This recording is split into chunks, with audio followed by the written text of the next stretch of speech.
The Alaskan Special Election. Did it matter? I'll tell you on the next segment.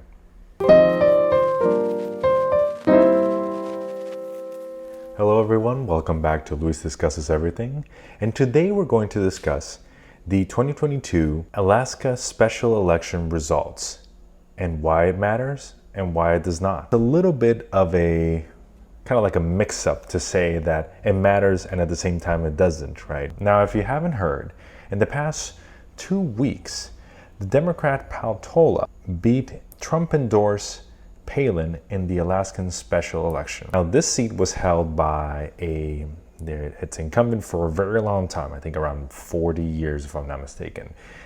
And all of a sudden, in a very resurgent manner, in a recent comeback, this individual right here won the seat. And after she won the seat, a lot of pundits changed their ratings, characterized different races in Alaska accordingly. Now, if you're a Democrat or a person who's leaning more towards the Democratic Party, you would say, okay, this is a fantastic bit of news, right? Yes, it is a fantastic bit of news, but in reality, it's not. Now, in Alaska recently, as of 2 years ago in 2020, there was a referendum done that approved ranked choice voting. You have a list, as a voter, you have a list of candidates which you prefer. Depending on the number of candidates there are, votes that you will cast. In this particular race, you had the Democrat Paltola and 2 Republicans running in the same ballot. Yes, that means that there's no actual primary, official primary system. Every candidate, even if it's from the same party, is jumbled together.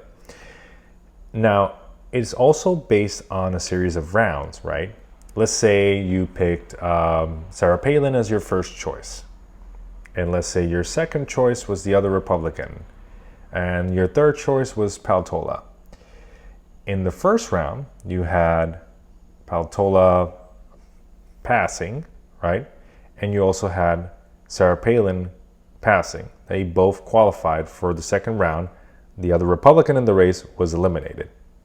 That means since those 2 candidates, the choice number 1 and choice number 3, passed in your hypothetical ballot, that means that if your first choice did not go through, then your second choice or third choice vote will automatically be placed, right? And since that was the case, Paltola got most of the second choice vote, right? Because most of the first choice vote was cast in favor of the other Republican in the race and not Sarah Palin. So she effectively won by about 4 percentage points after 95% of the votes reporting. This caused quite a political stir because it was the first time in 40 years in which a Democrat was elected to a federal seat in the state. In fact, very rarely is there a Democrat elected in this state at all, or statewide. So this was quite significant. Now, the reason the pundits changed their score ratings was because it let them know that there is something happening in this state. So yes, it was significant because it is the first time that a Democrat is elected in the state, but at the same time, it wasn't as significant because of the choice ranking in it.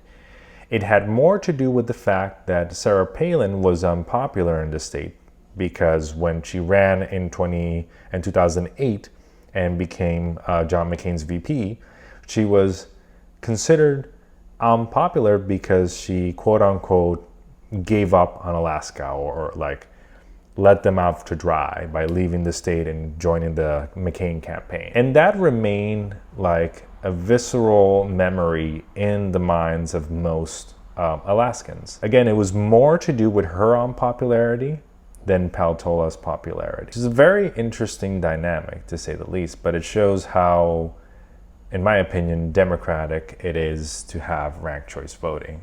Alaska is not the only state that has ranked choice voting, but it is definitely the most recent example of ranked choice voting in action. Now, there you have the pros and cons. Yes, this lets you know that the Democrats have better chance of winning a federal seat in Alaska, in deep red Alaska. But at the same time, there are other things to consider, which is the unpopularity of certain candidates. as opposed to the popularity of the Democratic candidate in this state.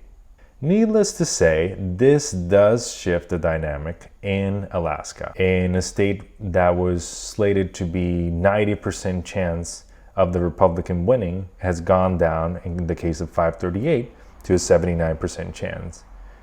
Now, you would say, oh, that's not a big shift, but considering that this is a deeply red state that has not elected a Democratic representative in 40 years, it is a huge drop from almost 90% all the way to 79%. A 20-point drop, almost a 20-point drop in the span of 2 months. It's similar to the overall trend of the House forecast, where you had originally Republicans dominating the House electoral chances by a maximum of 88% to going all the way down to a rating of just 74%. So in other words, the victory of Paltola in Alaska is significant for the Democratic Party, and it does increase their chances of winning this statewide House seat. But at the same time, there are notable local political events that are affecting the race. So in other words, it's not necessarily all to do with the quality of the candidate Paltola, but rather with the unqualifying characteristics of her opponents. So thank you so much for watching. Please like, subscribe, share this video with your friends. Check out the merch store to support the channel, and I'll see you guys in the next one. Bye-bye.